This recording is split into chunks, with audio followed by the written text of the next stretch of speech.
now my great honor to confer the Bicentennial Medals for 2019. These recipients were chosen with guidance by the Executive Committee of the Society of Alumni, and assisting me with the conferral will be Society President Tom Gardner, class of 1979.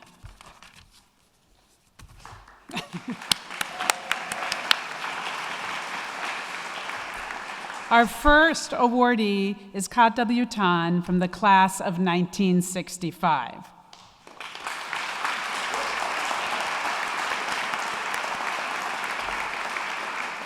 The journey began, you have said, at the age of 11, when you encountered your first orchid. Spellbound by this rare and fragile creature, you went on to dream of someday directing the Botanical Garden in your home of Singapore. That journey took an unexpected, and at the time unlikely turn, when you chose to attend Williams, about as far away as you could culturally and climactically get. But here your love of nature grew even deeper. And after graduate training and work at Florida's Selby Gardens, you returned home to a position at the place of your childhood dreams. What had become a neglected gem, you managed to develop into a place of rare and beautiful, to develop into a place rare and beautiful enough to be designated a UNESCO World Heritage Site. Then, as the founding CEO of the National Parks Board, you led the transformation of Singapore more broadly into what is now known as a city in a garden. The crowning achievement of that effort has been the opening of the instantly iconic Gardens by the Bay, a $1 billion project with 1.5 million plantings over 250 acres. Since opening in 2012, it has received more than 50 million visitors, won multiple awards, and become part of worldwide popular culture. It has also become a premier center for research, education, and preservation, and has shown quite spectacularly how a city as densely populated as Singapore can be turned into a place where wonder blooms. In recognition of your distinguished achievement in horticulture, Williams College is proud to honor you with its Bicentennial Medal.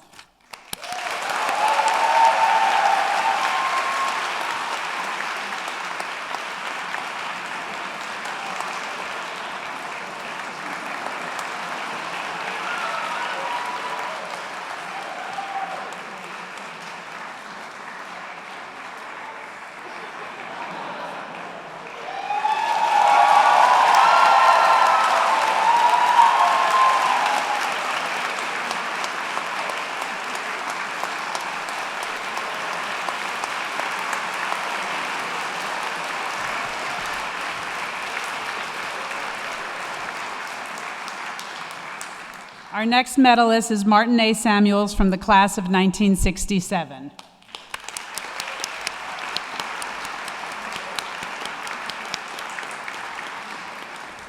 If you wanted to go all in on relieving the suffering caused by diseases of the nervous system, what would you do? Well, you would start by developing your own skills in the art and science of clinical work and diagnosis. Then you would train generations of new clinicians at an influential school, like, say, Harvard, where you would win outstanding teacher awards. You would found a department of neurology at a world-class hospital, like, say, Brigham and Women's, and develop it into one of the world's largest centers of basic, translational, and clinical research, with more than $40 million in annual support. You would write textbooks, including Samuel's Neurological Therapeutics, that become required reading for most physicians. You would found an electronic journal to keep practitioners up to date with new advances and would produce a range of training videos. You would eventually be invited to speak at conferences worldwide. You would break new ground, perhaps by studying how neurology and internal medicine intersect, especially how neurogenetic cardiac diseases comes about and can be prevented. You would explore publicly the ethics of this work and even talk openly about how important it is for doctors to learn from their mistakes. And if you somehow managed to do all of these things, you would be Dr. Martin A. Samuels. In recognition of your distinguished achievement in neuroscience, Williams College is proud to honor you with its Bicentennial Medal.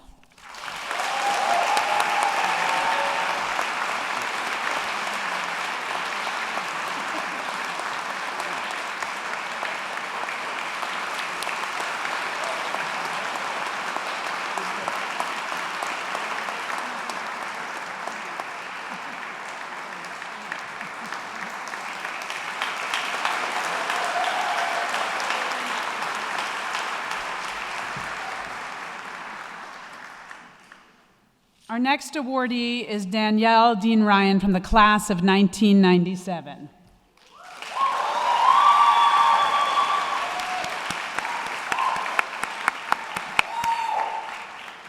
Communities of color disproportionately bear the brunt of environmental injustice and are underrepresented in the rooms where environmental decisions are made. You have dedicated yourself to reversing the latter in order to eliminate the former. In a career spanning private industry, government, and philanthropy, your strong, persistent voice has increased the power of these communities to alter their environmental fate. As head of the Hewlett Foundation's New Constituencies for the Environment Initiative, you guided investments of more than $20 million calculated to have delivered hundreds of millions of dollars of economic and health benefits to underserved communities. You have managed the Center for Political and Economic Studies Commission to engage African Americans on energy, climate change, and the environment. You served as founding executive director of the Green 2.0 initiative, recognized by Inside Philanthropy as one of 2015's boldest moves and top trends. And you have served also in the Obama administration as acting director of the Department of Energy's Office of Energy Efficiency and Renewable Energy.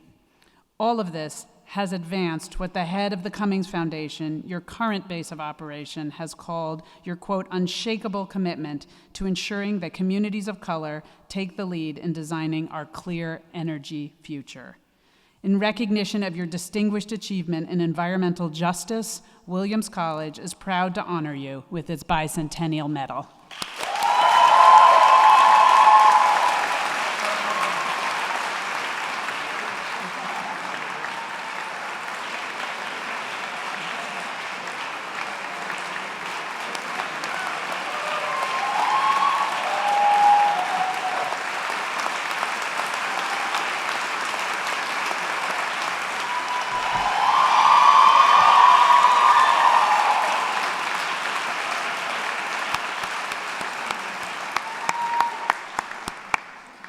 Now we're going to award a medal to Carina Vance from the class of 1999.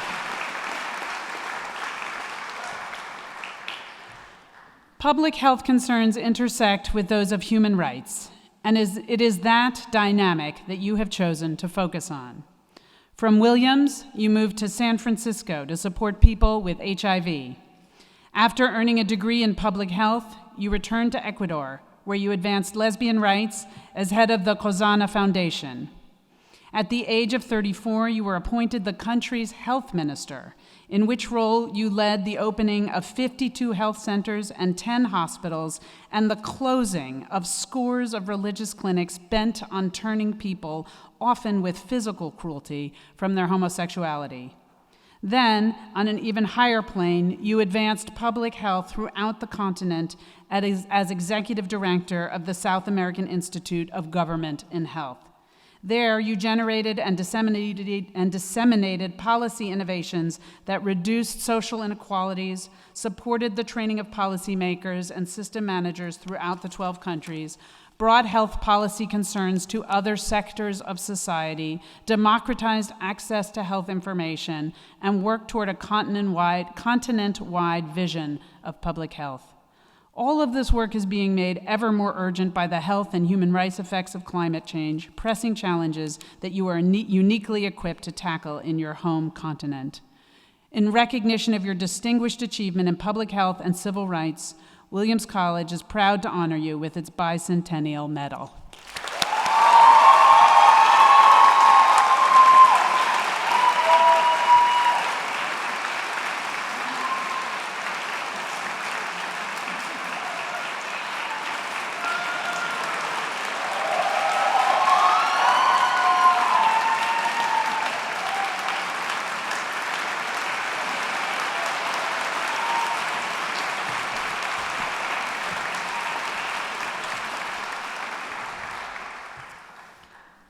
I love this ceremony and the recognition of our alumni for all that they have achieved, and I hope you find it as inspirational as I do to hear their stories and what they've done with their educations.